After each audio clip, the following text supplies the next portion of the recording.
कभी कभी जीवन में ऐसी घटनाएं होती हैं जो हमें तोड़ देती हैं, लेकिन वही घटनाएं भविष्य में हमारा जीवन संवार देती हैं। आज की कहानी एक ऐसे ही मछुआरे की है जिसकी नाव भगवान ने तोड़ी, लेकिन क्यों? आइए जानते हैं उस घटना के पीछे की गहराई और छुपा हुआ संदेश। एक शांत समुद्र किनारे एक मछुआरा हर दिन अपनी छोटी सी नाव लेकर मछली पकड़ने जाया करता था। उसका जीवन सादा था, लेकिन उसमें शांति थी। वो हर सुबह सूरज निकलते ही समुद्र में जाता और शाम तक लौट आता। अपनी मेहनत की कमाई से वह अपने परिवार का पेट पालता और भगवान का शुक्र मनाता। एक दिन समुद्र में तेज तूफान आया। मछुआरे की नाव तूफान में बुरी तरह क्षतिग्रस्त हो गई। जब वो किसी तरह किनारे पहुंचा तो देखा कि उसकी प्यारी नाव अब चलने लायक नहीं रही। उसकी कमाई का इकलौता साधन खत्म हो गया था। वो टूट गया। उसने भगवान से शिकायत की, हे प्रभु, मैंने कभी किसी का बुरा नहीं किया। मैंने सदा ईमानदारी से मेहनत की, फिर भी आपने मेरी नाव क्यों तोड़ी? वो कई दिनों तक निराश बैठा रहा। उसके पास कोई और काम नहीं था, न ही दूसरी नाव खरीदने के पैसे। इसी दौरान समुद्र में एक भयंकर जलदस्यु हमला हुआ। जिन नावों ने उस दिन समुद्र की ओर रुख किया था, वे सब डूब गई। कई मछुआरे मारे गए। तब जाकर मछुआरे को समझ में आया, जिस दिन उसकी नाव टूटी वही दिन था जब वो समुद्र जाने वाला था।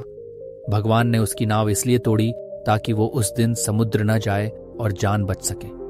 कभी कभी जीवन में जो नुकसान दिखता है वो असल में किसी बड़े नुकसान से बचाने की योजना होती है।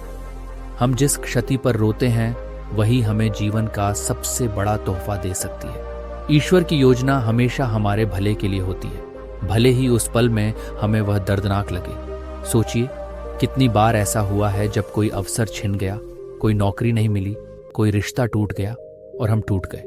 लेकिन कुछ महीने या सालों बाद हमें समझ में आया कि वो नुकसान दरअसल एक बड़ी मुसीबत से बचाव था।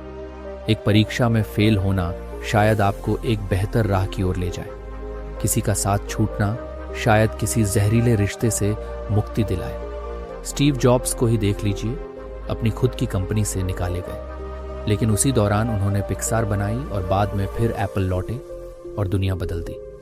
भगत सिंह के जीवन में भी बहुत बार उन्हें रोका गया, लेकिन हर बार वो और मजबूत होकर सामने आए। इस कहानी से हमें ये सीख मिलती है कि जब जीवन में कोई चीज छिन जाए तो तुरंत घबराए नहीं। हो सकता है वो ईश्वर की योजना हो आपको किसी और बड़े संकट से बचाने की। विश्वास रखें, जो होता है हमारे भले के लिए होता है। अगर आपको यह कहानी पसंद आई हो तो इसे लाइक करें, शेयर करें और ऐसे ही और जीवन बदल देने वाली कहानियों के लिए हमारे चैनल को सब्सक्राइब करें। आपकी जिंदगी में भी अगर कभी कोई नाव टूटी हो और बाद में आपको उसकी वजह समझ आई हो तो कमेंट में जरूर लिखें। हम पढ़ना चाहेंगे आपकी कहानी।